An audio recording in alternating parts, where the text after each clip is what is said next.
Let's talk about history of medieval arts. And here is our group member. In every era of history, art has expressed things that words cannot.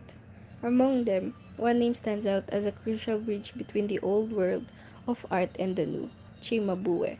His real name was Gianni di Beppo, and he was an Italian painter working in Florence in the 13th century, at a time when art was dominated by the rigid, flat styles of the Byzantine tradition. Cimabue was a visionary who dared to introduce emotion, naturalism, and depth. He is often credited as the last great painter of the Byzantine era and the first painter of the early Italian Renaissance. In this presentation, we will explore Cimabue's pivotal role and the masterpieces that laid the foundation for the revolutionary art that followed. Why important medieval history? The history of medieval arts is important because it bridged the ancient world of Renaissance, showing how artistic style, ideas, and techniques evolved over time. It helped us understand the beliefs, culture, and daily life of people during a period when art served as a visual record for a mostly non-literate society. The art of Cimabue. This is the art of Cimabue. The first one is the Santa Trinita Maesta. On Italian is a Maesta di Santa Trinita. Is a panel painting by the Italian medieval artist Cimabue, dating to c. 1288 to 1292. The second one is the Crucifix by Cimabue and Arezzo.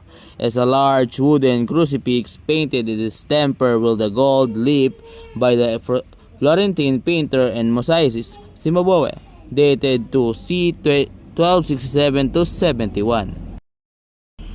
The third art of Cimabue is a crucifix by Cimabue as a Santa Cruz.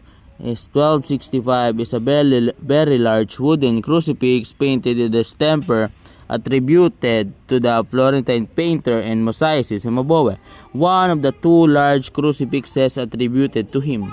The fourth art of Cimabue is not long after the completion of the upper wall surfaces the vault of upper churches of San Francisco in Assisi.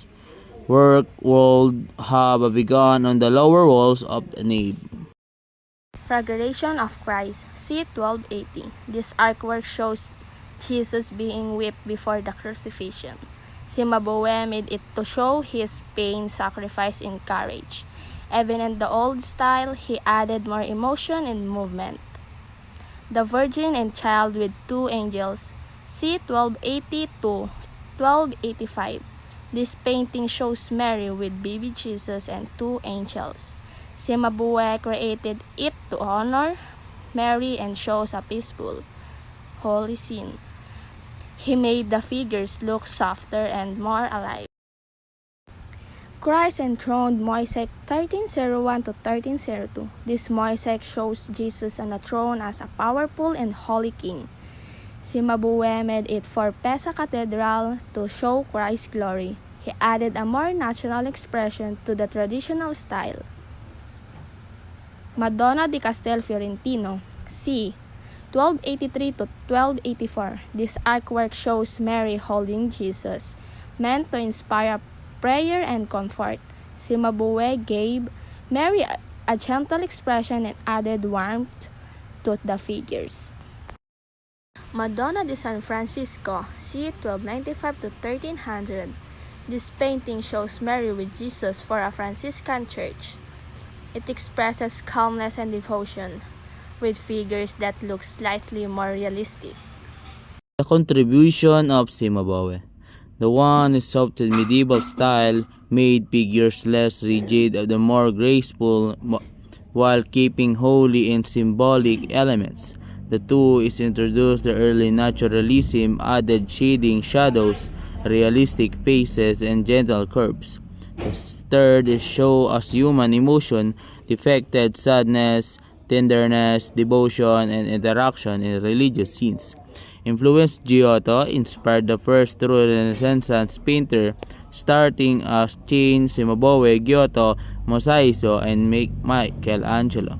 The five and the last, modernized religious art, made the Catholic themes more relatable, expressive, and the human certain.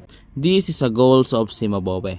The goals of Simabowe preserve the first one is preserve the Byzantine tradition. The second one is the aim that continues the strong religious symbolic style used in the medieval churches, gold backgrounds, holy figures, and spiritual themes. The third, improve a realism in art. For Isimabowe wanted to make a figures look like a more natural emotion and human, breaking away from the flat and rigid medieval style. The last one, bringing new life to the religious painting. Now for the outro. Chimabu's painting show us that art is a constant evolution, a dialogue between tradition and innovation. His masterpiece still resonates with power because he took the first brave steps away from the rigidity of his time and towards observation of the natural world. Through his work, we are encouraged to think about the role of a single artist in shifting the entire trajectory of art history. As we finish this presentation, let's appreciate Chimabue, the artist who bridged two worlds and whose innovation truly marked the beginning of a now again. That's all for today. Thank you for listening.